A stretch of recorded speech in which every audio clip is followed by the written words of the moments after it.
दोनों जो है इससे पहले तो कंप्लीट कर ही लिए हो गए।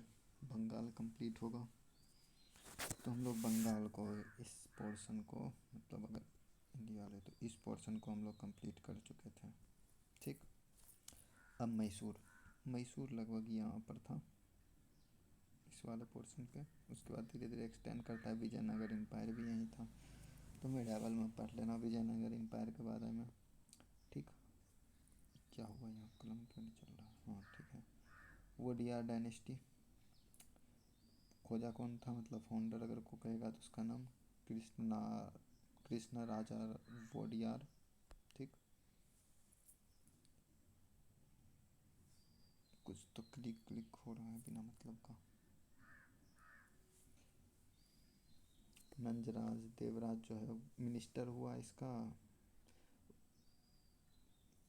क्या लगता है कुछ तो खराब हो गया है। और इस मिनिस्टर मीर को जो है किंग को एज ए पपेट बना दिया था।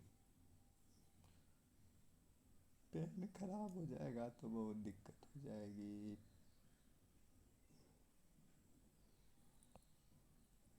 ऐसे कलम ठीक चल रहा है। फिर हैदर अली जो है इसी में यही विजयनगर एम्पायर था ना वोडियार डायनेस्टी का, उसी में सोल्जर था। ठीक। सोल्जर से वो अपना काबिलियत से बना कमांडर इन चीफ। ठीक। और जो नंजराज था यहाँ पे जो कि एज ए किंग मेकर का काम करता था, पपेट बना के रखा हुआ था ये नंजराज, तो उसको एलिमिनेट करता है आते के साथ। उसके बाद अपने कंट्रोल में मैसूर को लेता है। तब मैसूर का खास बात क्या था, हैदर अली जो है फ्रेंच के साथ लेके जो है मॉडर्न आर्सेनल और डिंगल जो था वो सब यूज कर रहा था, यानी कि अपना वेपन सब को अपग्रेड कर रहा था। ठीक। इसी में मिसाइल बनाता है जो कि 2 किलोमीटर दूर तक जाता है, कुछ कुछ ऐसा बात था। तो इसी का मिसाइल लेके तब ब्रिटिश जब इस पे अटैक करता है तो इसके पास इसका मिसाइल आता है, तब फिर इसी मिसाइल का रिवर्स इंजीनियरिंग करता है। तब नेपोलियन के साथ जो वार लेता है तो वो उसके साथ यूज करता है इसी को। तो समथिंग लाइक दैट कहानी है एक। चलो। वेस्टर्न मेथड ऑफ ट्रेनिंग था। ठीक। क्लियर चैन ऑफ कमांड रखा था, क्योंकि पहले क्या था वो बंगाल वाला में क्या हुआ था कि क्लियर चैन ऑफ कमांड के कारण नहीं हुआ था, तो ये clear of chain of command रखता है। रिसाला had a fix number of soldier. रिसाला मतलब कि एक पार्टिकुलर एरिया को कर दिया गया और उसमें जो है ग्रुप बनाया जिसमें कि एक पार्टिकुलर नंबर ऑफ सोल्जर होता था, उसी में पार्टिकुलर नंबर ऑफ वेपन्स भी उसको दिया जाता था। और वन कमांडर जो उसका होता था वो डायरेक्टली अपॉइंट करता था हैदर अली खुद से ही। ठीक। और जो लोकल वार चीफ था वो सबको ऐसे एलिमिनेट कर दिया था।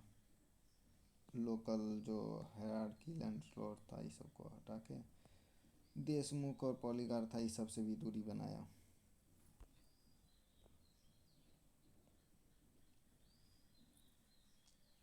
उसके बाद फिर क्या था, centralise system of revenue collection. जो रिवेन्यू कलेक्शन का सिस्टम था उसको एकदम सेंट्रलाइज किया। और land was surveyed and classified and revenue was collected through centralise appointed salaried officer. यानी कि सेंट्रलाइज हो गया रिवेन्यू, यानी कि ऐसा नहीं था कि पहले कोई ज़मींदार लेता फिर उससे ऐसे करके तब फिर यहाँ पे सेंटर पे आता, ऐसा नहीं, सीधा डायरेक्ट सेंटर से करता। और इसको अपॉइंट करने मतलब इसको कलेक्ट करने के लिए जो है रिवेन्यू ऑफिसर बनाया, जो कि रिवेन्यू ऑफिसर जो है ऐसा नहीं कि उसको लैंड दे दिया गया उस पर देखता था, पहले ऐसे ही होता था। तो नहीं, इसको एज ए पेड सैलरी मिलेगा, जितना सैलरी होगा उस सैलरी मिलेगा और उस सैलरी के दम पे काम करेगा और यहाँ पर से रिवेन्यू कलेक्ट करेगा। Land revenue system is called military fiscalism. Military fiscalism मतलब क्या हो गया कि यानी कि जो है कोई भी मतलब अगर उस टैक्स कलेक्शन जो है पूरा एकदम मिलिट्री में यूज करता था, यानी कि maximum portion of the tax जो है मतलब इसमें तो जितना भी टैक्स होता था वो सब मिलिट्री स्टैंडिंग में, मिलिट्री आर्मी आर्सेनल इस सब यूज करने में जो है टैक्स का यूज कर लेता था। ठीक।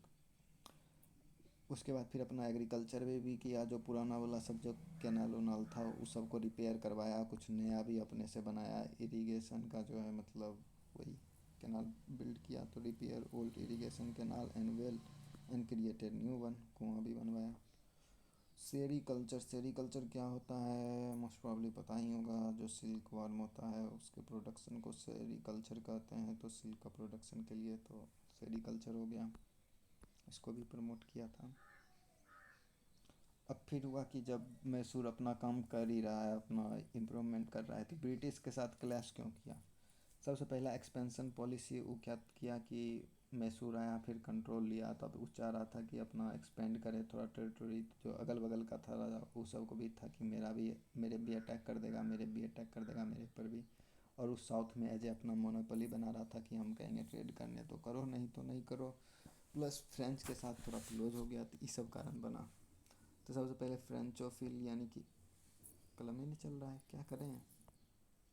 फ्रेंचोफिल यानी कि जो है फ्रेंच के साथ जो है थोड़ा क्लोज रिलेशन बनाया। पॉलिसी ऑफ मैसूर, उसके बाद Mysore control over rich coast of Malabar. Mysore coast Malabar जो कोस्ट था उस पर उसका अच्छा कंट्रोल था। और 1785 में टीपू जो है बैन कर दिया, वही पीपर और कार्डमम जो सबसे ज़्यादा ट्रेड होता था उसको बैन कर दिया कि इस पर अब ट्रेड नहीं किया जाएगा। और 1788 में जो है ब्रिटिश के साथ ट्रेड करना बैन कर दिया कि ब्रिटिश के साथ ट्रेड नहीं कर सकता है। और एस्टेब्लिश मिलिट्री स्टेट घोषित कर दिया, यानी कि पूरा एकदम मार्केट से मतलब आर्मी उर्मी से लेस। अब control the southern area led to the threat to the Maratha. अब ये क्या हुआ कि मिलिट्री स्टेट घोषित कर दिया, यानी कि पूरा एकदम लड़ने के लिए रेडी। तो फिर इससे क्या हुआ कि जो साउदर्न स्टेट में मराठा था, हैदराबाद का निज़ाम था और ब्रिटिश था, इस सब को लगा कि जो है कंट्रोल साउथ एरिया पूरा एकदम करता है तो फिर दिक्कत हो जाएगा। तो बस इसी पे होता है कि फर्स्ट एंग्लो मैसूर वार जो कि 1767 से लेकर 69 तक चलता है। इसमें क्या होता है, मराठा के साथ इसका टेरिटोरियल डिस्प्यूट होता है, तो निज़ाम और ब्रिटिश दोनों ज्वाइन कर लेता है। तो हैदर अली कहता है कि ठीक है निज़ाम और तुम मराठा, तुम दोनों तो पहले शांत हो जाओ अलग से, मतलब चलो तुम लोग पहले भी अटैक नहीं करेंगे, तुम लोग पीछे हट जाओ। तो ये दोनों भी पीस हुआ, ये दोनों हट गया। और अटैक जो है इंग्लिश एट मद्रास, मतलब उसके बाद ये मैसूर जो है मद्रास पे अटैक कर दिया ब्रिटिशर पे। ठीक, अब ब्रिटिशर जो है फिर सरेंडर कर दिया, तो वार ख़त्म हुआ, ट्रीटी ऑफ मद्रास हुआ। तो इसमें क्या हुआ कि प्रिजनर वेर एक्सचेंज, मतलब जो इंग्लिश वाला कब्जा किया था वो प्रिजनर इसको देता, ये जो कब्जा किया था उसको देता, तो प्रिजनर एक्सचेंज हुआ। मद्रास जो है ब्रिटिश को फिर से वापस दे दिया गया। और ब्रिटिशर जो है वो प्रॉमिस किया कि will aid Mysore in the case of any war, अगर कोई भी वार होगा तो ब्रिटिशर अपना हेल्प करेगा मैसूर को। तो कहा चलो ठीक है। तब फिर होता है सेकेंड एंग्लो मैसूर वार 1780 से लेकर 1784 तक। अब इसमें क्या होता है कि मराठा अटैक कर देता है मैसूर पे, तो ब्रिटिश जो है नया आता है इसको बचाने के लिए। और जो है अमेरिकन सिविल वार में जो है ये मैसूर जो है सपोर्ट कर देता है फ्रेंच को, अमेरिकन इंडिया में। और माहे पोर्ट जो है इसके पास अंडर में जो था वो फ्रेंच को दे देता है। तो अब अमेरिकन सिविल वार चल रहा है, तो यहाँ फ्रेंच और ब्रिटिश के बीच में भी वार चल रहा है। तो ब्रिटिश क्या किया, वो अटैक कर दिया माहे पे। तो ये क्या किया कि हैदर अली जो है मराठा को जो है डिटैच कर दिया, यानी कि मराठा और निज़ाम को जो है फिर से वापस से अलग कर दिया कि नहीं तुम लोग अभी हटो, पहले इसको देखने दो। लेकिन 1782 में जो है मर गया ये। ठीक, लेट उसके बाद उसका टीपू सुल्तान उसका बेटा आता है, जो कि ब्रिटिश को पहले भी 1781 में जो है हरा चुका था बैटल ऑफ पोलीलूर में।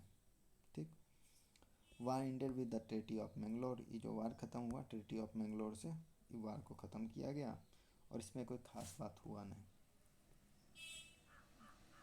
अब टीपू सुल्तान क्या क्या काम किया, ये भी नया नया इनोवेशन लाया। मैसूरियन रॉकेट, वही जो रॉकेट का बात किए थे वही रॉकेट अपना उसको बनाया, मतलब लाया। प्लस न्यू कॉइनेज से मतलब अपना कॉइन बदला, फिर नया कैलेंडर लाया, सोलर लूनर दोनों था। अगर पूछे तो मुल्लू डी कैलेंडर किससे रिलेटेड है, तो याद होना चाहिए कि टीपू सुल्तान लाया था। Gold connection with good connection, मतलब फ्रेंच के साथ अब अच्छा रिलेशन पहले से था ही तो उसके साथ रहा।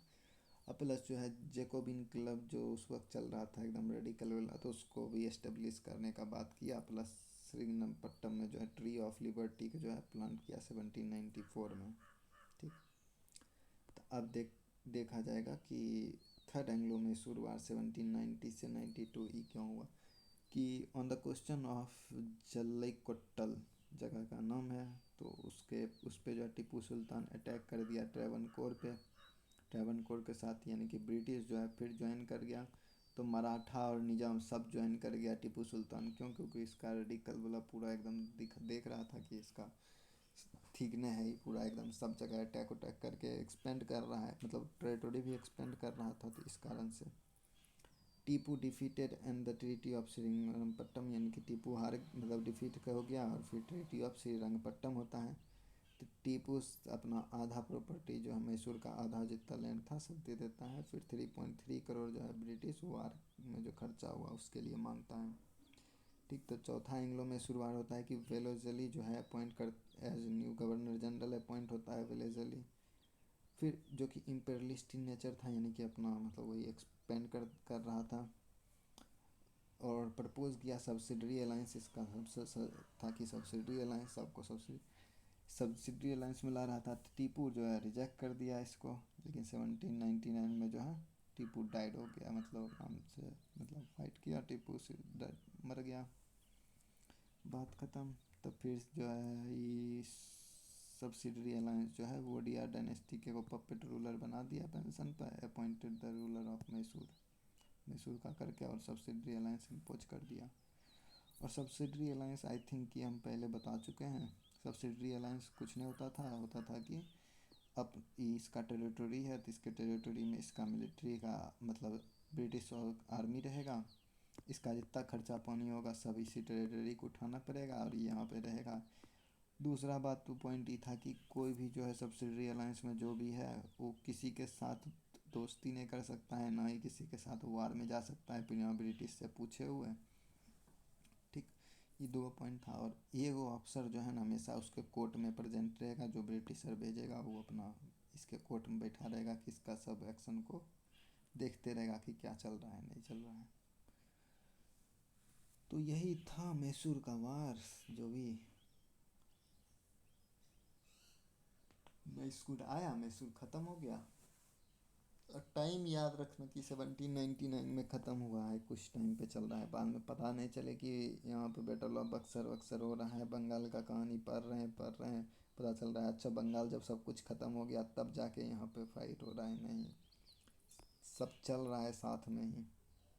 अगर देखो तो इसे तो ये उसके बाद ही स्टार्ट हुआ है, लेकिन और भी किसी के जैसे कि मराठा का अगर कहानी देखोगे तो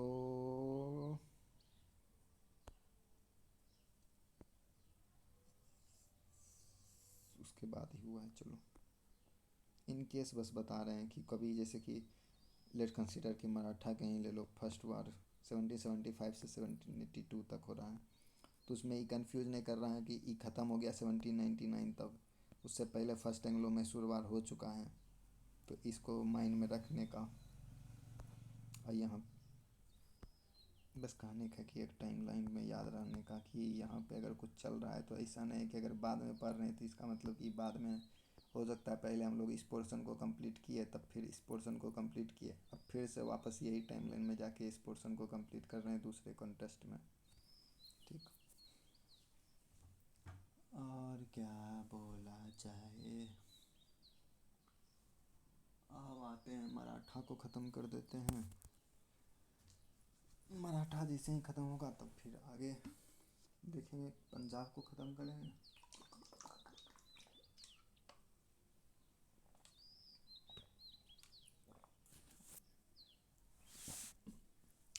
मराठा एम्पायर कौन फाउंड किया था? छत्रपति शिवाजी। सब मेडाइवल में पढ़ोगे।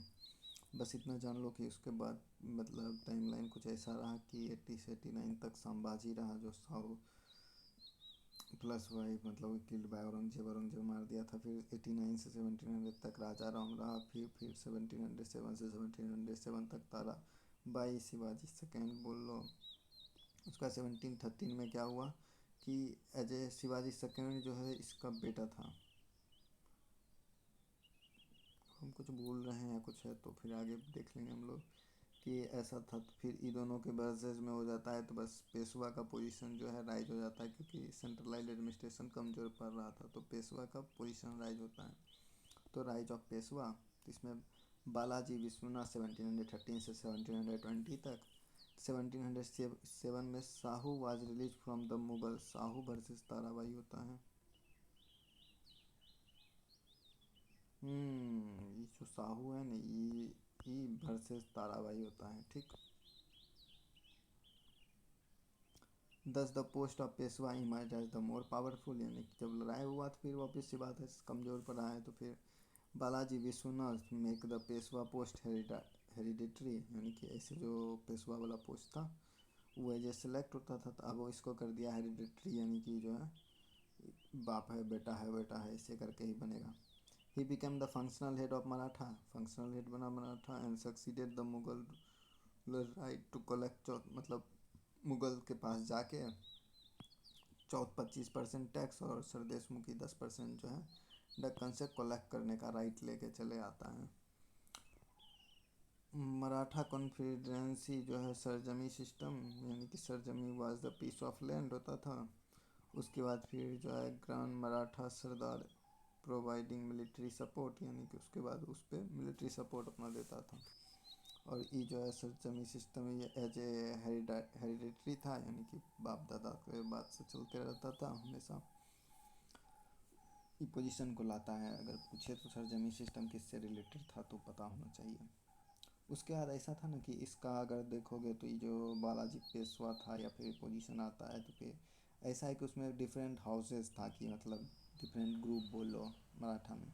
तो इसे गायकवाड़ था जो कि बड़ोदरा साइड का था, होलकर का तो इंदौर साइड का था, सिंधिया ग्वालियर साइड का, भोसले नागपुर साइड का। ठीक है, डिफरेंट हाउस है। तब है पेशवा बाजीराव फर्स्ट 1770 से लेकर 1740 तक। तो राइज ऑफ द शिवाजी, मतलब जो है मराठा ग्लोरी ऊपर किया, एक्सपेंड द मराठा, मराठा को मतलब मोस्ट इम्पोर्टेंट था पेशवा बाजीराव से फर्स्ट शिवाजी के बाद, और एक्सपेंड किया आप मराठा को। He wanted to establish Hindu Pad Padshahi, यानी कि एम्पायर ऑफ हिंदू, हिंदू वाला मतलब वो इस्टेब्लिश करना चाहा। सिंधिया और होलकर को जो है ये एज अपने सपोर्ट में लिया। सिंधिया और होलकर यहाँ पे है, इंदौर और ग्वालियर इसको सपोर्ट में लेके था। 1739 में याद है ना, अब याद करो कि उस समय बता रहे थे कि defeated Mughal army led by the Nizam of Hyderabad, treaty of Bhopal किया। उसके बाद फिर पढ़े थे कि मालवा गिवन टू मराठा, मतलब मराठा को दे दिया गया। इन 20 year military carry never a loss a battle, यानी कि 20 साल तक लड़ते रहा तो, लेकिन एक को वार हारा नहीं। इतना इम्पोर्टेंट ही था बाजीराव, पेशवा बाजीराव फर्स्ट। अब बालाजी बाजीराव यानी नाना साहेब 1740 से लेकर 61 तक रहा, जो कि मोस्ट पावरफुल पेशवा में था। ठीक। संगोल एग्रीमेंट किया जाता है after the death of the Maratha king Sahu in 1749। Nana Saheb became the supreme authority of Maratha, यानी सुप्रीम अथॉरिटी हो जाता है मराठा का, नाना साहेब अपने अंडर लेता है। 1749 में जो है रेड करता है उड़ीसा, बिहार, बंगाल। याद है अलवर्दी खान जो था एग्री किया था पेज चौथ, और फिर जो है बंगाल और उड़ीसा, मतलब बंगाल से चौथ देता और फिर उड़ीसा को जो है एज ए दे दिया था कि अटैक नहीं करने के लिए आप उड़ीसा रख लीजिए। ठीक। उसके बाद फिर मराठा क्या किया, पंजाब गया, तब फिर अफगान और रोहिला था तो उसको हटाया था। तो ये सब बात बता ही चुके थे वो पहले ही, जब मुग़ल का डिक्लाइन कर रहे थे तब। उसके बाद फिर इसी में क्या हुआ था कि जो है आया था अहमद शाह अब्दाली के साथ, मतलब इसका फेस टू फेस हो गया। मराठा गेन गेन के spelling large part of the north but never establish an empire, only put some administration and Khandesh, Malwa and Gujarat, मतलब ये सब जगह पे जो है खानदेश माल कुछ तो है खानदेश, मालवा और गुजरात, ये सब जगह थोड़ा बहुत अपना एडमिनिस्ट्रेशन भी जमाया, लेकिन बाद वक्त मतलब एक्सपेंड भी किया, लेकिन बाकी सब प्लेस पे जो है ना बस चौथ और सरदेशमुखी लिया, बात ख़त्म है। और कोई रिलेशन नहीं था, जाता था अटैक करता था, चौथ सरदेशमुखी मिलता था इसको टैक्स, यानी कि कम को मिल जाता था, बस हो गया, वो वापस चला आता था। इसी में थर्ड बैटल ऑफ पानीपत है 1761 को बता ही दिए थे कि Abdali is supported by Jat, Rohilla और अवध, ये सब मिलके अटैक करता है मराठा आर्मी पे, जो सदाशिव राव भाव था तो गॉट किल। ये जैसे ही मरा सदाशिव राव भाव, तो बस नाना साहेब अजय शौक में ही मर गया कि वो मर गया, तो उसका जिस ये खबर मिला तो फिर ये भी मर गया। सन ऑफ नाना साहब विश्वास Rao, the battle did not gain anyone, मतलब ऐसा हुआ कि बैटल ये सब जो लड़ा उड़ा तो इसमें जो है कोई ऐसा नहीं हुआ कि कोई जीता राजा जो भी है, लेकिन बस ऐसा हो गया कि पहले ऐसा लग रहा था कि मराठा सब जगह अटैक कर रहा था, तो लग रहा था अगला एम्पायर मराठा का ही होगा, लेकिन जैसे ही बैटल ऑफ पानीपत हुआ और लगभग आ ही गया, तो फिर ऐसा कि पता चल गया कि अच्छा चलो ये तो फिक्स हो गया कि अब मराठा जो है रूल नहीं करेगा, तो कौन रूल करेगा, तो ब्रिटिशर अपना पोजीशन और स्ट्रॉन्ग कर चुका था तब तक, तो ब्रिटिश पेव द वे। अब फिर आगे माधवराव फर्स्ट 1761 से 1772 तक, मराठा जो है पूरा एकदम फिर से रीस्टोर हो गया अपना, जो अब्दाली आके पूरा एकदम तबाही मचा चुका था, तो फिर से रीस्टोर हुआ। नाना फडणवीस और माजी शिंदे जो है as a powerful minister type का हुआ। Shah Alam Delhi and subdued the Jat and Rohilla, यानी कि माजी शिंदे गया वहाँ पे, शाह आलम जो दिल्ली था उसको बैठाया, और फिर ये दोनों जो है जाट और रोहिला सबको भगाया वहाँ से। इस मराठा वाला में बताए थे, मैं सॉरी वो डिक्लाइन ऑफ मुगल में बताए हुए थे ये पोर्शन। पेशवा नारायण राव क्या करता है, मतलब बनता है 1772 से लेकर 73 तक, तो इसका अंकल था रघुनाथ राव, वो क्या करता है इसको मार देता है, ठीक।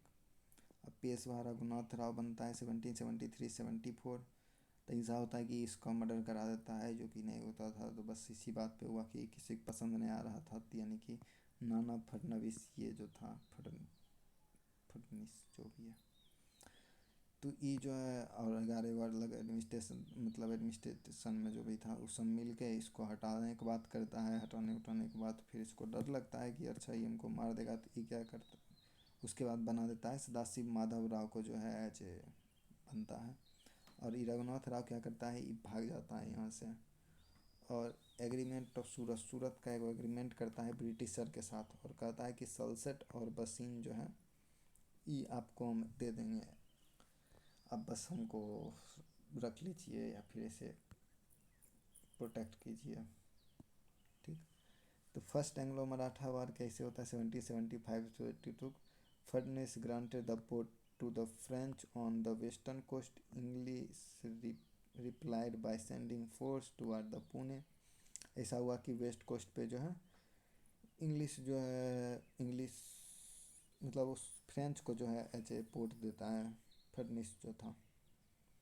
उसी पे जो है इंग्लिश क्या करता है कि वो अटैक कर देता है पुणे पे। Maratha force was led by Mahadji Scindia, Mahadji Scindia जो था उसके द्वारा Maratha who defeated the Britisher in battle of Wadgaon.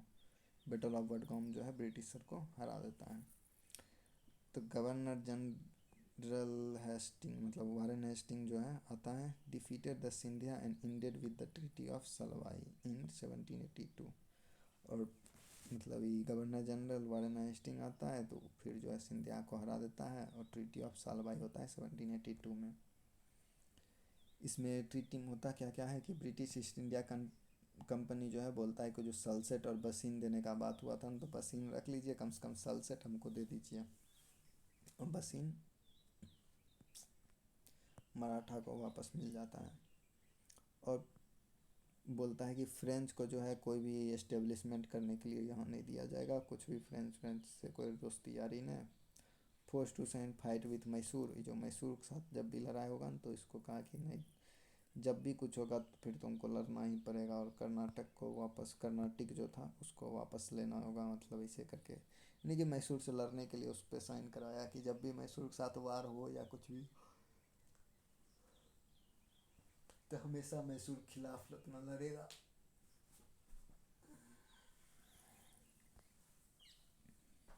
इसके बाद 20 साल का एकदम शांति रहा। 1795 में माधव राव जो है सुसाइड कर लेता है। अब आगे बाजीराव सेकेंड 1795 से 1819, he was the last Peshwa and the son of Raghunath Rao, जो है लास्ट पेशवा था और सन ऑफ रघुनाथ राव था।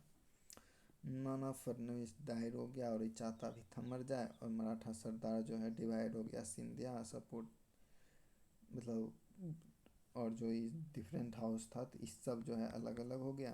तो इसमें है कि सिंधिया सपोर्ट किया कि हाँ चलो तुम बन जाओ, लेकिन होलकर जो है इसके अगेंस्ट में चला गया। बस इसी बात पे हुआ कि पेशवा किल विट विट्टू जी राव होलकर, यानी कि जो होलकर वाला था वो विट्टू जी राव इसको मरवा देता है।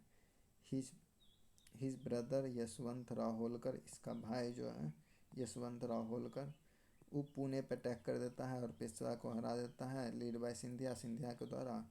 अब Peshwa played to by Bassein and approach Wellesley, यानी कि पेशवा फिर भाग गया था, यानी कि पेशवा को हरा दिया सिंधिया को, जो सिंधिया द्वारा लीड किया जा रहा था।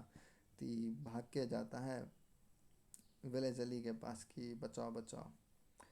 बस वहाँ पे जैसे ये बेसिन पहुँचता है तो ट्रीटी ऑफ बेसिन किया जाता है 1802 में, और कहा जाता है कि हाँ चलो सब्सिडरी अलायंस जो है करो, यानी ब्रिटिश फोर्स विद टेरिटरी, यानी मेंटेनेंस, मतलब ब्रिटिश फोर्स को मेंटेन करने के लिए टेरिटरी में रखा जाएगा, और एक ब्रिटिश रेसिडेंट रहेगा कोर्ट में।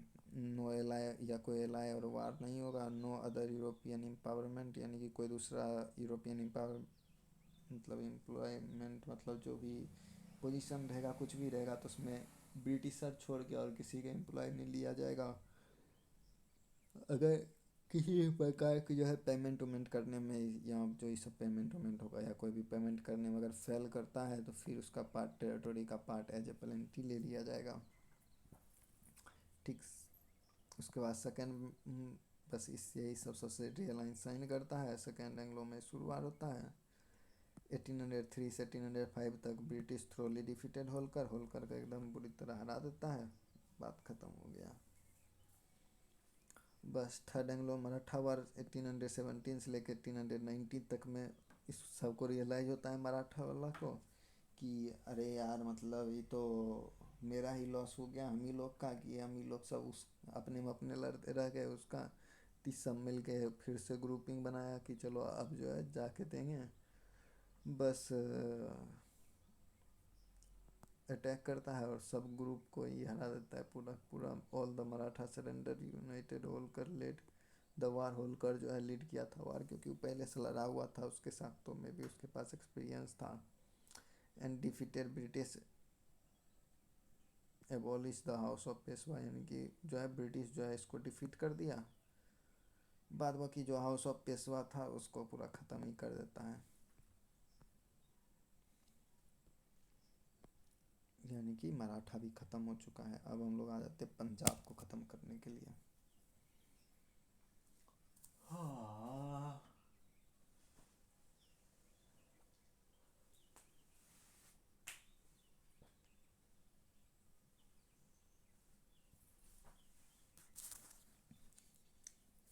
जो अभी मॉडर्न पंजाब स्टेट है अभी, मतलब जैसे पंजाब है तो वो राजा रंजीत सिंह द्वारा किया गया था। स्टेट सुकेर चकिया, सुकेर चकिया मिस्ल, यानी कि कॉन्फेडरेशन था सिख में, मतलब डिफरेंट कॉन्फेडरेशन था तो वही उसी में से एक और नाम है। 1799 he captured Lahore Kashmir and Peshawar, Peshawar, Peshwa, Peshawar and Multan होना चाहिए आई थिंक। ठीक, उस सब इलाका पे एकदम अपना कब्जा किया। उसके बाद he hired the British military expert to train and unite, यानी कि ब्रिटिश का जो है एक्स मिलिट्री एक्सपर्ट को बुलाया, उससे ट्रेनिंग व्रेनिंग अपने आर्मी को पूरा एकदम दिया वेस्टर्न गाइडेंस पे। उसके बाद फिर सतलज रिवर जो था उस पे क्या हुआ कि अब उसके पहले का सब टेरिटरी जीत चुका था, तो फिर इसके इधर आना चाह रहा था, तो ब्रिटिश ईस्ट इंडिया कंपनी जो है वो कहा कि साउथ ऑफ सतलज तुमको आना नहीं है। तो उसी पे हुआ ट्रीटी ऑफ अमृतसर 1809 में। और जो ईस्टर्न टेरिटरी जो भी था सतलज के, वो जो है ब्रिटिशर को दे देता है, और ब्रिटिशर कहता है कि हाँ चलिए आपका अथॉरिटी मान लेते हैं, सतलज से पहले जितना भी है वो आप ही उसका राजा है, आप ही सब करता करता है, जाइए इधर मत आ जाइएगा बस। तो रंजीत सिंह जो है का डेथ हो जाता है, फिर धीरे धीरे धीरे धीरे चेंज होते रहता है। अब प्लॉट बनता है फर्स्ट एंग्लो सिख वार का 1845 से 46 तक। देख रहे हो ना, हम लोग 1845 1846 पर पहुंच चुके हैं।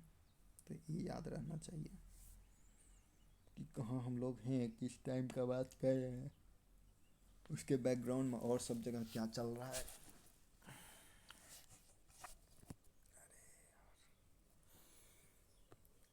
और है कि later Duleep Singh power exercise by the Rani Jindan mother, मतलब ये बच्चा उच्चा था तो फिर इस पे हुआ कि रानी जिंदन जो है शायद 6-7 साल का ही था, तो पता नहीं कुछ ऐसा ही।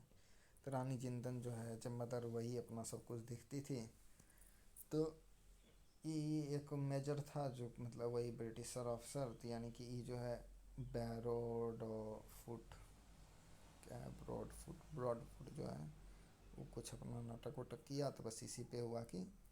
और प्लस दूसरा था कि वो पुल उल पे जाके अपना मिलिट्री विलिट्री सब कुछ खड़ा कर दिया, तो इसको लगा कि अच्छा मेरे पे अटैक होगा, तो बैटल ऑफ मुडकी होता है।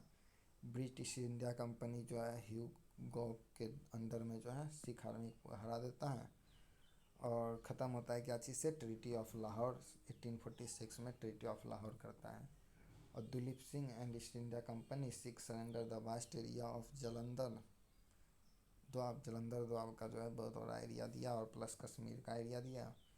और ब्रिटिशर बोला कि वार किया है तब रुपया दो उसका, तो 1.5 करोड़ रुपया उससे मांगा।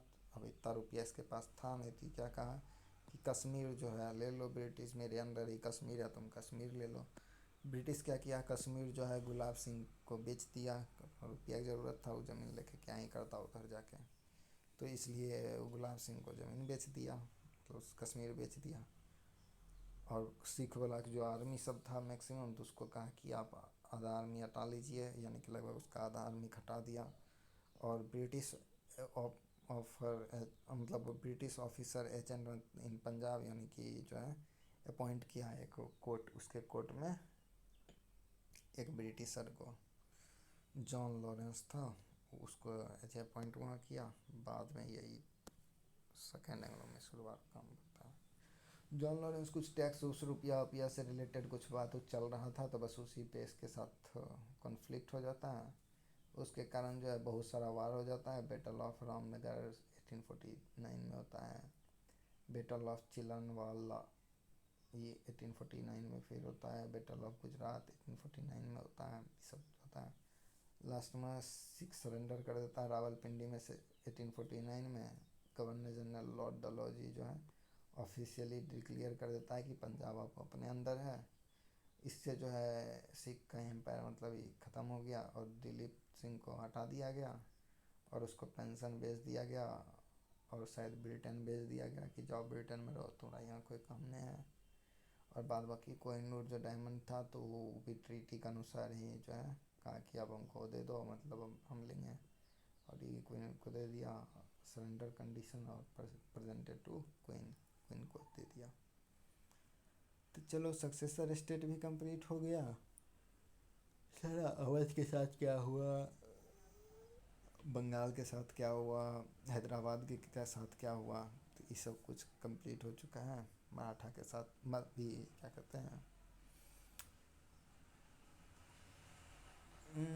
नहीं मगध नहीं मराठा, मुग़ल, हाँ मुग़ल के साथ भी क्या हुआ, ये सब भी कंप्लीट हो चुका है।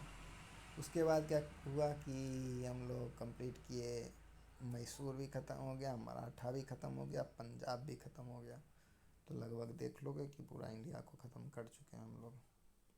सब जगह ब्रिटिश ब्रिटिश को फैला चुके हैं। अब आगे कि ऐसा क्या था, ब्रिटिशर कैसे वर्क कर रहा था, ब्रिटिशर कैसे कैसे काम कर रहा था अपना, ये सब कुछ तो देखें ही, बाद बाकी थोड़ा देख लेते हैं उसका थोड़ा एडमिनिस्ट्रेशन जो भी है।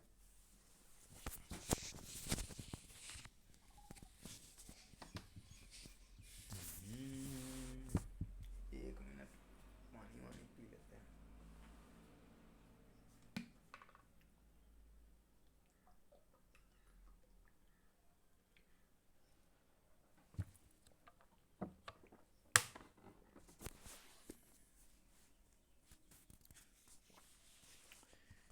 ये तो पहले ही बता चुके हैं, ब्रिटिश का जो है 3 प्रेसिडेंसी था, बंगाल, मुंबई, मद्रास। यहाँ देखो तो बंगाल, बम्बई, मद्रास, मद्रास, और सब अपना अपना ऑटोनोमस अपना चलाता था, यानी कि एकदम सब अपने में ही मौज कर रहा था। और तीनों जो है रिपोर्ट करता था 24 कोर्ट ऑफ डायरेक्टर जो ब्रिटेन में बैठा हुआ था ना उसको। और ये जो 24 कोर्ट ऑफ डायरेक्टर जो है उसको अपॉइंट कौन करता था, शेयर होल्डर अपॉइंट करता था, और हर साल उसको बदलते रहता था। ठीक। 1772 में क्या हुआ कि कंपनी जो है अप्लाई किया कि 1 मिलियन रुपया चाहिए, किससे, पार्लियामेंट से। पार्लियामेंट से रुपया मांगा, क्यों, कहा कि मेरा कंपनी एकदम बैंकरप्सी पा चुका है। तो उसी पर लगा क्राउन को कि अरे तुम इतना ट्रेड कर रहा है, तुमको हम हर जगह वार और में भेज रहे हैं, सब काम तुम कर रहा है, तुम बैंकरप्सी पे कैसे आ गया। तो उसके उस टाइम का कुछ देख लेते हैं कि सब क्यों नहीं कलम चली रही है, इधर का कलम सब जगह चल रहा है, पता नहीं क्यों नहीं चलता है। क्लाइव जो है डुअल गवर्नमेंट सिस्टम लाया था 1765 में। और later account of company further regulated by the British parliament.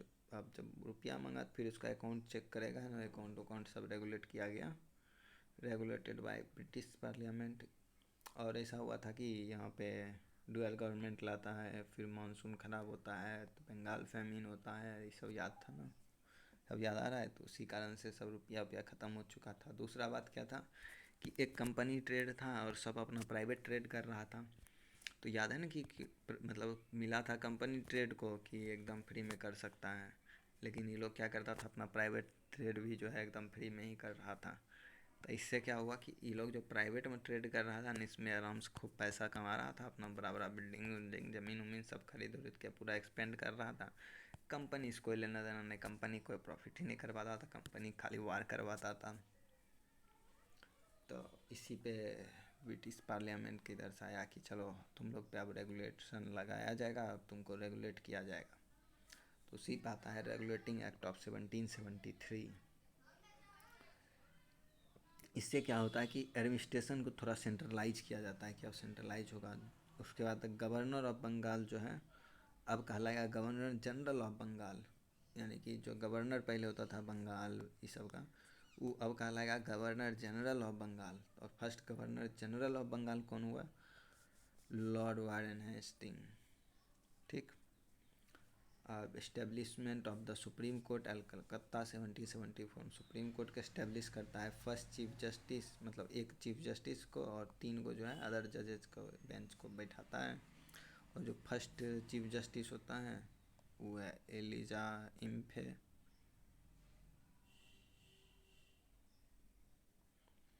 Bombay Madras जो है इसका सबऑर्डिनेट बना दिया गया। पहले क्या था, तीनों एकदम इंडिपेंडेंट था। अब हो गया क्या कि ये दोनों एज ए इसके अंडर ही रहेगा, बंगाल के अंदर। Required every official on return. हाँ, दूसरा बात क्या हुआ कि ये सब जो ब्रिटिश मतलब ये सब जो अफसर था, तो अफसर जब वापस घर जाने लगा तो बताएगा, अपना डिक्लेयर करेगा कि हाँ मेरे पास ये प्रॉपर्टी है, ये प्रॉपर्टी है, प्रॉपर्टी कैसे आया, कहाँ से कमाए, वो सब कुछ का डिक्लेरेशन देना पड़ेगा। ठीक। रेगुलेटिंग एक्ट ऑफ 1774 कंप्लीट हो गया। ये अगर पढ़ना होगा तो पॉलिटिक पहला चैप्टर में दिया होगा, हिस्ट्री में भी थोड़ा कम में दिया होगा, या हो सकता है हिस्ट्री में भी होगा। गवर्नमेंट ऑफ इंडिया एक्ट होगा, हाँ ये सब भी होगा। Amending act of 1781 act of settlement, मतलब ऐसा था कि वही जो 1781 बदला लाया था तो उसी में जो है थोड़ा बहुत कुछ गड़बड़ी था, तो इसी को as a act of settlement बोलते हैं या फिर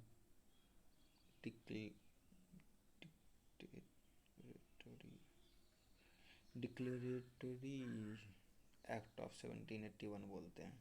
ठीक, इसमें था exempted the governor general and the council plus servant, इस सबको जो जुडिक्शन ऑफ सुप्रीम कोर्ट, जो सुप्रीम कोर्ट को बनाया था ना, तो उसके अंदर जो है गवर्नर जनरल या काउंसिल का मेंबर या फिर जो सिविल सर्वेंट सब था उस सब को उससे एग्जेम्प्ट किया जाता है कि नहीं उस सब पे केस नहीं चलेगा।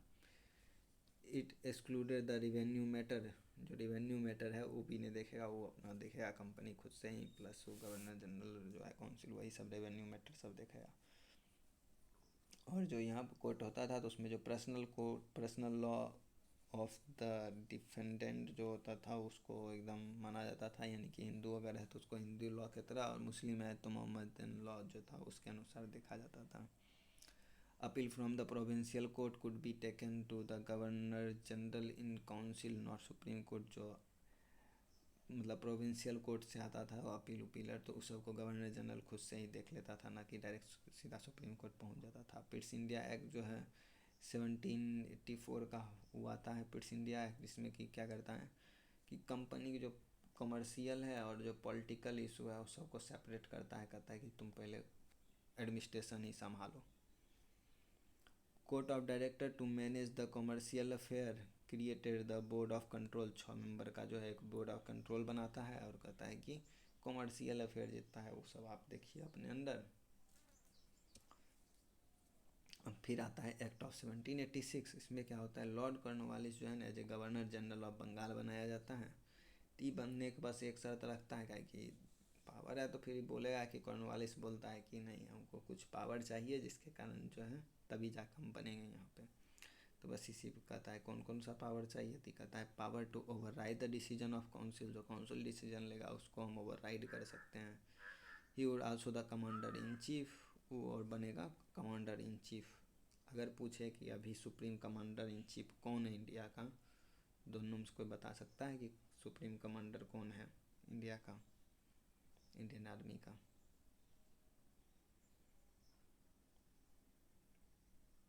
प्रेसिडेंट होता है, द्रौपदी मुर्मू है।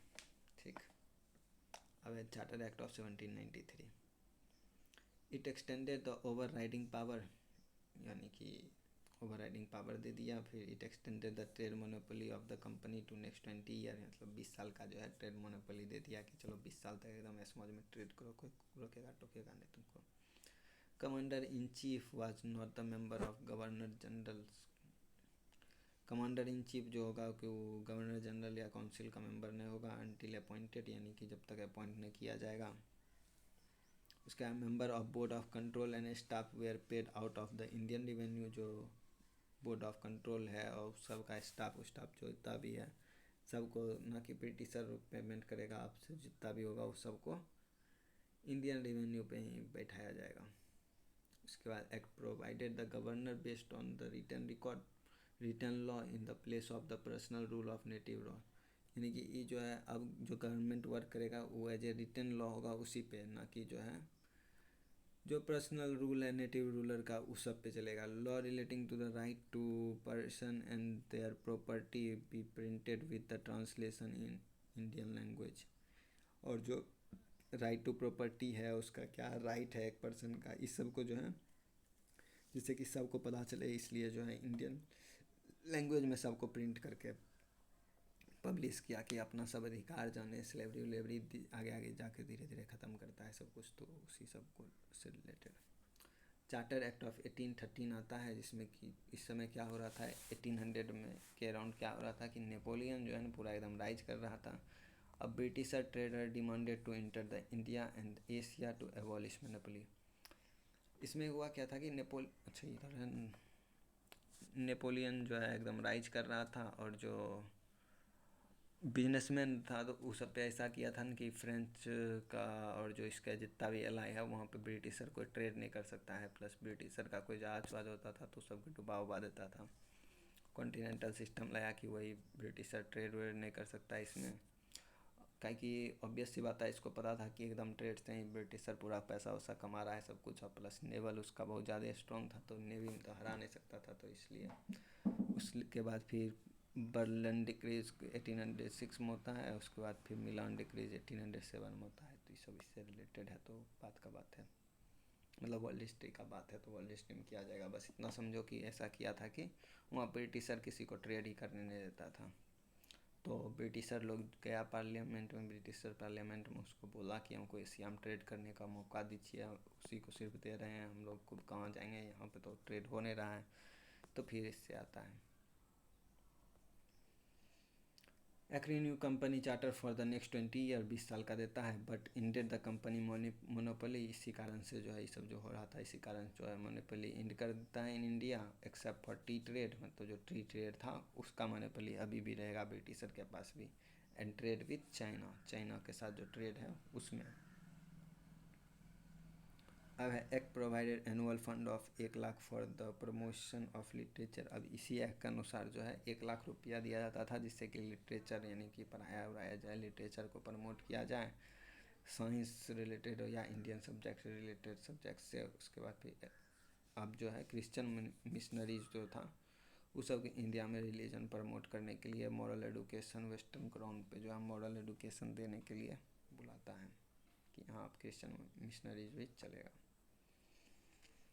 तब आता है चार्टर एक्ट ऑफ 1833, इसमें होता है कि जितना भी ट्रेड प्रिविलेज कंपनी को दिया गया था सबको एबॉलिश कर दिया जाता है, and company was asked to wind up the commercial business as soon as possible, यानी कि वो जितना भी कंपनी का कॉमर्शियल बिजनेस है उसको पूरा ख़त्म कर देने के लिए सिर्फ एडमिनिस्ट्रेशन देखेगा। Act lifted the legal barrier of the European colonisation, ये एक्ट जो है लीगल बैरियर जो भी था यूरोपियन कॉलोनाइजेशन को उसको ख़त्म करता है।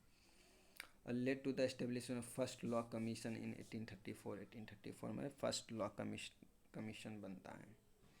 Lord Macaulay carried his commission, Lord Macaulay के द्वारा prepare draft of IPC Indian penal code codify the civil and criminal procedure, और जो है सिविल और क्रिमिनल प्रोसीड्योर को जो है इसको कोडिफाई करता है, जिसमें कि आर्टिकल 87 देखोगे, the act provided no Indian should be bare from employment in the civil service based on religious caste colour, इस सब में यानी कोई भी सिविल सर्वेंट को जो है मतलब सब सिविल सर्वेंट बन सकता है, किसी को हटाया नहीं जाएगा, मतलब इस बेसिस पे उसको जॉब नहीं मिलेगा कि कोई रिलीजन कास्ट इस सब पे है, यानी कि डिस्क्रिमिनेशन ख़त्म कर रहा था, किसी भी प्रकार की डिस्क्रिप्शन ना हो इसलिए। अब आगे अब सिर्फ प्रपोज किया था, ये बाद में नहीं हुआ, तो आगरा प्रेसिडेंसी को जो है प्रपोज किया गया था कि आगरा प्रेसिडेंसी को बनाएंगे। गवर्नर जनरल ऑफ बंगाल जो है अब से क्या हो गया कि गवर्नर जनरल ऑफ इंडिया बन चुका था, क्योंकि लगभग इंडिया उसके अंडर में ही था, तो फिर अब वो गवर्नर जनरल ऑफ इंडिया हो गया, यानी first governor general of India कौन हो गया, लॉर्ड विलियम बेंटिक। अब सेंट्रलाइज अथॉरिटी यानी कि full legislative functional and administrative power, he control amend repel and alter any law regulation, यानी कि एकदम सेंट्रलाइज अथॉरिटी हो गया, पूरा लेजिस्लेशन का मिल गया, यानी कि फाइनेंस एडमिनिस्ट्रेशन सब कुछ, जब चाहे तब कोई सी भी लॉ को जो है रेगुलेट कर सकता है, रिपेल कर सकता है, अमेंड कर सकता है। However board of director under the board of control can do veto, यानी कि बोर्ड ऑफ डायरेक्टर जो है बोर्ड ऑफ कंट्रोल के नीचे में, तो वो बोर्ड ऑफ डायरेक्टर अपना वीटो लगा सकता है, उसके पास वीटो पावर दिया। वीटो पावर मतलब क्या होता है कि मान के चलो कि ऐसे क्या होता है कि चलो ये 5 आदमी है, 5 आदमी में ये 3 आदमी एग्री कर रहा है, ये 2 आदमी एग्री नहीं कर रहा है, या ये 4 आदमी एग्री कर रहा है, 1 आदमी एग्री नहीं कर रहा है, तो वीटो में क्या होता है कि ये जो एग्री नहीं कर रहा है तो ये अपना वीटो अगर दे देगा तो ये 4 को एग्री करने के बाद भी कोई वैल्यू नहीं रहेगा, इसका वीटो का वैल्यू होगा, ठीक। और फिर जो स्लेव था उसके अपलिपमेंट का काम करता है act, also call the abolishment of the slave.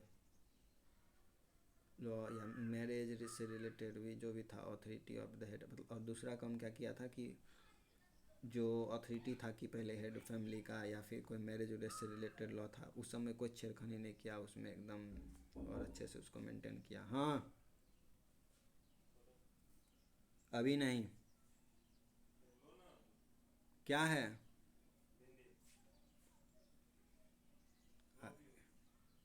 वहीं रख दो। Charter act of 1853 separated the legislature and executive function of the governor general's council। यानी कि इसमें क्या हुआ कि लेजिस्लेटिव और जो एक्सिक्यूटिव फंक्शन है उसको गवर्नर जनरल का अलग अलग किया, जिससे क्या होगा कि सेपरेशन ऑफ पावर रहेगा। Legislative council created with the 6 new member. ये जो लेजिस्लेटिव काउंसिल था इसको 6 न्यू मेंबर से फिर बनाया जाता है। Introduce open system of examination. जो ओपन सिस्टम ऑफ एग्जामिनेशन लाता है मैकले अपने तरफ से। कमिटी इंडियन सिविल सर्विस का अपॉइंटेड इन 1854 में, और जो है मेरिट बेस्ड पे ला रहा था। और कम्पिटिटिव एग्जामिनेशन सिस्टम होता था सिविल सर्विस में। ऐसे क्या होता था कि सिविल सर्विस में कि चलो ये सब मिल के अपॉइंट करता था किसी को, तो उसमें क्या करता था कि अपना जान पहचान फेवरेटिज्म पूरा चलता था कि चलो ये अपना जान पहचान का है तो इसी को बना देते हैं। ब्राइबरी, करप्शन, ये सब कुछ ब्राइबरी देता था कि चलो हम तुमको 1 करोड़ रुपया देते हैं, तुम हमको बना दो, इस टाइप से। तो सबको एबॉलिश कर देता है, मेरिट बेस्ड होगा और इंडियन भी मतलब एग्ज़ाम में बैठ सकता है। सत्येंद्र नाथ टैगोर जो था वो फर्स्ट इंडियन था जो कि क्वालिफाई किया इस एग्ज़ाम के लिए 1863 में। नंबर ऑफ डायरेक्टर जो है वो रिड्यूस हो गया 24 से 18, और 18 में से जो है 6 को जो है क्राउन के द्वारा ही चुना जाएगा, मतलब एकदम नॉमिनेटेड रहेगा क्राउन के द्वारा। ठीक, इतना कंप्लीट हुआ। अब थोड़ा बहुत देख लेते हैं कि ब्रिटिश का एडमिनिस्ट्रेशन कैसे वर्क कर रहा था। उसका एडमिनिस्ट्रेशन का कुछ पिलर था जिसके कारण कि वो एकदम स्ट्रॉन्ग पे स्ट्रॉन्ग बनते रहा।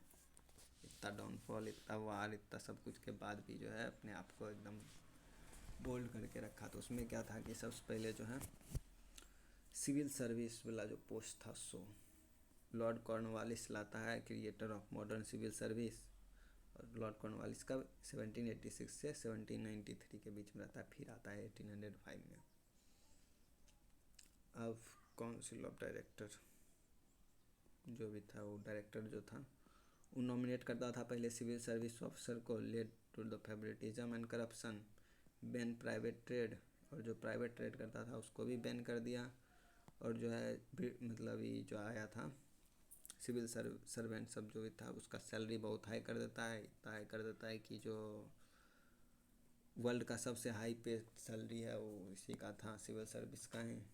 कॉर्नवालिस कोड ऑफ 1793 के अनुसार या फिर उसी से बना चार्टर एक्ट ऑफ 1793।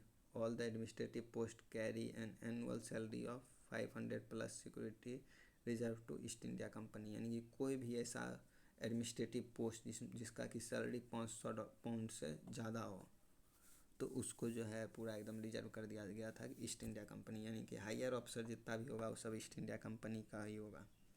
और ट्रेनिंग करने के लिए जो सिविल सर्वेंट था उस सबको ट्रेनिंग करने के लिए पहले फोर्ट विलियम्स लेके जाया जाता था, फोर्ट विलियम में ही करता था ट्रेनिंग व्रेनिंग। लेकिन बाद में जो है हेलेबरी कॉलेज जो है ब्रिटेन में 1806 से, वहाँ पे जाके तो उसका ट्रेनिंग स्टार्ट करवाया। दूसरा, पहला तो ये हो गया सिविल सर्विस का बात हो गया कि सिविल सर्वेंट सब था। बाद में फिर सिविल सर्वेंट को जो है वो मैकेले लाता है कि हाँ चलो इंडियन भी ज्वाइन कर सकता है, कोई डिस्क्रिमिनेशन किसी के साथ नहीं होगा। बाद में की आर्मी, इसका आर्मी 2 रंग का था, एक क्वींस आर्मी था, दूसरा ट्रूप्स आर्मी था। क्वींस आर्मी में तो सिर्फ ब्रिटिशर ही रहता था। ट्रूप्स आर्मी में क्या होता था, इंडियन सिपाही होता था 3 लाख, उसके बाद फिर ब्रिटिश ऑफिसर जो है 50,000 के आसपास था अप्रॉक्स।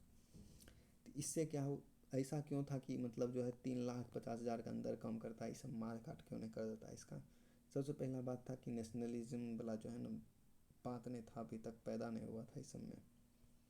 दूसरा कि लॉयल्टी टुवार्ड द साल्ट, मतलब ऐसा था कि इंडियन लोग, ब्रिटिशर क्या था कि मैसूर को वादा किया कि हाँ चलो हम तुम्हारे साथ आएंगे लड़ने के लिए, बाद में नहीं जाता है लड़ने के लिए। फिर जब भी कन्फ्लिक्ट हुआ तो फिर ऐसा था। लेकिन ब्रिटिश मतलब जो इंडियन वाला था वो एकदम नमक का सौदा कि हाँ नमक, इसका नमक खाते हैं तो इससे गद्दारी कैसे कर सकते हैं। लेकिन कुछ लोग है जो कर लिया करता है, अभी जैसे कि एक गधा जो पढ़ रहा है वो भी है एक। खैर कोई बात नहीं, नमक का नहीं कम से कम पिज़्ज़ा का तो कर सकता है चीज़ का। Greater position India go to the post of subedar, यानी कि उस समय तक मतलब ऐसा था कि जो हाईएस्ट पोस्ट तक जो जा सकता है इंडियन, वो था पोस्ट ऑफ सूबेदार, सूबेदार बन सकता था। उसके बाद है पुलिस सिस्टम उसका, ब्रिटिशर का, तो कॉर्नवालिस ही के द्वारा किया गया है। तो took the right to maintain the law and order of from zamindar, यानी जमींदार पहले क्या होता था, जमींदार रेवेन्यू कलेक्ट करता था, उस जगह का लॉ एंड ऑर्डर मेंटेन करता था। कॉर्नवालिस जो है लॉ एंड ऑर्डर वाला सिस्टम जमींदार से ले लिया। डिस्ट्रिक्ट को जो है डिफरेंस सर्कल में किया, यानी कि थाना मतलब सर्किल में जो है डिस्ट्रिक्ट को तोड़ा, जिसमें कि थाना हुआ, और हर थाना में दरोगा को एज अपॉइंट किया। ठीक, एट द डिस्ट्रिक्ट, और जो डिस्ट्रिक्ट लेवल है उसमें एसपी को अपॉइंट किया। लॉर्ड विलियम बेंटिक जब आया तो वो जो है एसपी के पोस्ट को एबॉलिश कर दिया कि चलो एसपी कुछ नहीं, और जो है डायरेक्ट कलेक्टर मतलब वो जो डिस्ट्रिक्ट कलेक्टर था ना उसको एज अपॉइंट करता है इसके काम के लिए। IAS, Indian administrative service, district collector DM. अब आते हैं judicial system. Civil service, civil देख लिया, आर्मी देख लिया, पुलिस देख लिया, अब जुडिशियल देख लेते हैं कि कैसे जुडिशरी वर्क करता था। Initiative to start the modern judiciary system was taken from Warren Hasting on the Mughal model, जो मुगल मॉडल था उसी पर वारेन हेस्टिंग लेता है और सेट करता है दीवानी अदालत और फौजदारी अदालत, जो कि सिविल केस और क्रिमिनल केस देखता है। दीवानी अदालत सिविल केस और फौजदारी criminal case. Both the court follow the Hindu and Muslim law, यानी कि दोनों जो कोर्ट है फॉलो करता है हिंदू और मुस्लिम लॉ को, मतलब हिंदू मुस्लिम लॉ को सब मतलब सपोर्ट करके चलता है। कॉर्नवालिस ब्राउट चेंज, मतलब कुछ कुछ जो है बदलाव लाता है। जो डिस्ट्रिक्ट दीवानी और फौजदारी वेयर एबॉलिश, यानी कि डिस्ट्रिक्ट कोर्ट और फौजदारी जो है इसको एबॉलिश करता है और सर्किट कोर्ट बनाता है, जो कि कलकत्ता, दक्का, मुर्शिदाबाद और पटना में बनाता है 4 गो। ठीक, तब जुडिशियल हायरार्की क्या हो गया, जो कि कॉर्नवालिस के टाइम पे चल रहा था, कि सबसे नीचे में होता था सबसे लोएस्ट पे मुंसिफ कोर्ट। ठीक, तब होता था रजिस्ट्रार्स कोर्ट, उसके बाद होता था डिस्ट्रिक्ट कोर्ट आता था, तब प्रोविंशियल कोर्ट आता था। प्रोविंशियल कोर्ट के बाद जो है सदर दीवानी आता था, उसके बाद सदर निजाम आता था। इसके बाद या तो सीधा सुप्रीम कोर्ट में बात चलेगा या फिर जो है सीधा किंग ऑफ काउंसिल, या सुप्रीम कोर्ट से सीधा किंग ऑफ काउंसिल के पास ब्रिटेन में। अब कुछ यहाँ पे पॉइंट देख लो कि 1793 में क्या हुआ। कॉर्नवालिस कोर्ट लाया अपना separation of the power, collector free from the judiciary power and collector left for the revenue administration, यानी कि कलेक्टर जो है रिवेन्यू एडमिनिस्ट्रेशन देखेगा और जो है जुडिशरी वाला काम नहीं करेगा, तो उसके लिए यही जुडिशरी सिस्टम लाया। 1831 में विलियम टिक जो है जो ओल्ड प्रोविंशियल कोर्ट था इसको अब एबॉलिश कर देते हैं। ये प्रोविंशियल कोर्ट को 4 गो था ना, उसको एबॉलिश करता है और जो है कमिश्नरीज बनाता है जो रिवेन्यू और सर्किट में देखता है। बाद बाकी जो है टुक जुडिशियल पावर इन 1831 में जो है जुडिशियल पावर ले लेता है इसका। उसके बाद डिस्ट्रिक्ट एंड द सेशन जज, क्रिमिनल एंड जिला कोर्ट जो है इस्टेब्लिश करता है। तब हायरार्की क्या बनता है, 3 गो जो है हाई कोर्ट को इस्टेब्लिश करता है, कलकत्ता, बम्बई और मद्रास में। और जो है ग्रेडेशन ऑफ कोर्ट 1865 में कैसा कोर्ट हो जाता है, पहले मुंसिफ कोर्ट, तब रजिस्ट्रार कोर्ट, तब डिस्ट्रिक्ट कोर्ट, तब द जुडिशियल कमिश्नरीज, उसके बाद फिर high court of Calcutta, Bombay, Madras. अब देख लेते हैं, लास्ट ही ख़त्म हो गया ना, लास्ट देख लेते हैं उसका लैंड रिवेन्यू सिस्टम पॉलिसी क्या था ब्रिटिशर का। फाइनल पॉइंट 3 टाइप का लाया था।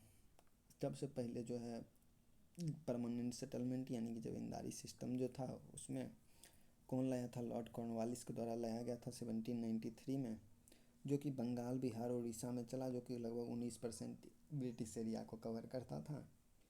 इसमें क्या था कि ज़मींदार जो है वो लैंडलॉर्ड होता था, ठीक।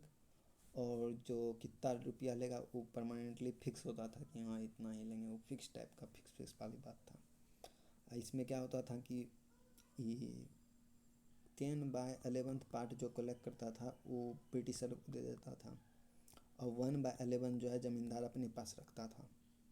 और क्या था कि एक डेट फिक्स था कि हाँ चलो इस डेट को टैक्स देना है इसको ब्रिटिशर को।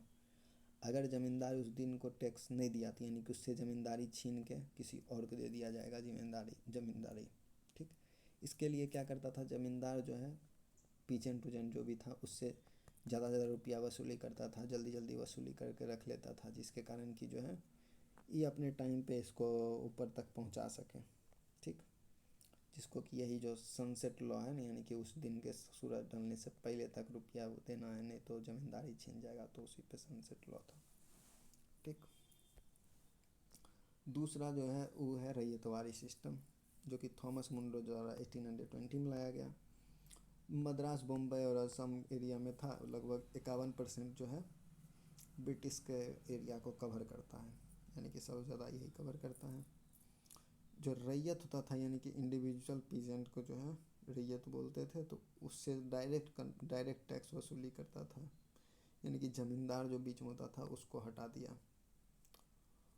और जो भी है उसको 20-30 साल में जो है ना, 20 से 30 साल में जो है हर बार रिवाइज़ किया जाता था। ये जो परमानेंट था उसके जगह 20-30 साल में किया जाता था। और टैक्स जो लेता था वो लगभग 50 से 60% जितना प्रोड्यूस हुआ उसका 50 से 60% अपने पास रख लेता था।